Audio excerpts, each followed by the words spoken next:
વિક્રમ અને વેતાળની વાર્તા. પ્રારંભ એક વખતની વાત છે. રાજા વિક્રમાદિત્ય તેમની ન્યાયપ્રિયતા, પરાક્રમ અને બુદ્ધિ માટે પ્રસિદ્ધ હતા. તેમણે પોતાની પ્રજાના હિત માટે અનેક બહાદુરીભર્યા કાર્યો કર્યા હતા, જેનાથી તેઓ જનમાનસમાં લોકપ્રિય બન્યા હતા. વિક્રમને એક અનોખો શોખ હતો. તે રાત્રે શહેરમાં ફરતા અને જો તેમને કોઈ સમસ્યા કે અન્યાય દેખાતો, તો તે ફટાફટ તેનો ઉકેલ લાવતા.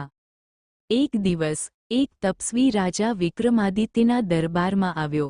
તેના હાથે ચમકતો એક ફળ હતું. તપસ્વીએ રાજાને પ્રણામ કરીને તે ફળ ભેટમાં આપ્યું અને કહ્યું, હે રાજન, આ ફળ સ્વીકારો. રાજા વિક્રમે તે ફળ સ્વીકાર્યું.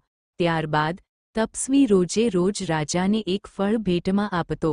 રાજા દર વખતે તે ફળને પોતાના ખજાનામાં મુકાવતા. કેટલા દિવસો પછી રાજા વિક્રમાદિત્યને સમજાયું કે આ ફળ સામાન્ય નથી. એક દિવસ જ્યારે રાજાએ તે ફળને દરબારમાં પોતાના એક મંત્રીને આપ્યું, તો તે ફળ તૂટતા તેના અંદરથી એક કિંમતી રત્ન બહાર આવ્યું. આ જોઈને રાજાને આશ્ચર્ય થયું અને તેમને તપસ્વીના હેતુ પર શંકા થવા લાગી. એક રાત્રે તે તપસ્વીએ રાજા વિક્રમને એક વિનંતી કરી. તેણે કહ્યું, હે રાજન, જો તમે મારી સાધનામાં મદદ કરશો, તો હું તમને અમરત્વ અને અનંત શક્તિઓનું આશીર્વાદ આપી શકું છું.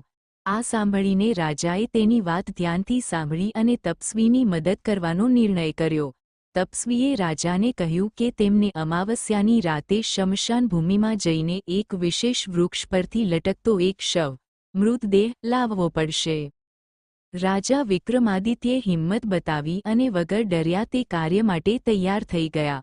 અમાવસ્યાની રાતે રાજા વિક્રમાદિત્ય શમશાન ભૂમિમાં પહોંચ્યા. ત્યાં તેમણે એક વૃક્ષ પર ઉલટો લટકતો શવ જોયો.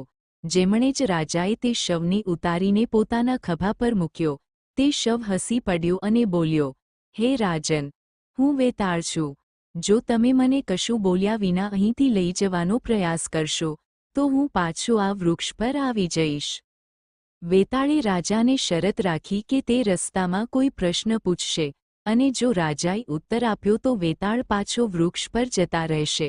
જો રાજા મૌન રહેશે અને ઉત્તર નહીં આપે, તો વેતાળ પોતે રાજા સાથે ચાલીને જશે. રાજાએ હિંમત દાખવી અને વેતાળને ખભા પર લઈ લીધા અને ચાલવા લાગ્યા.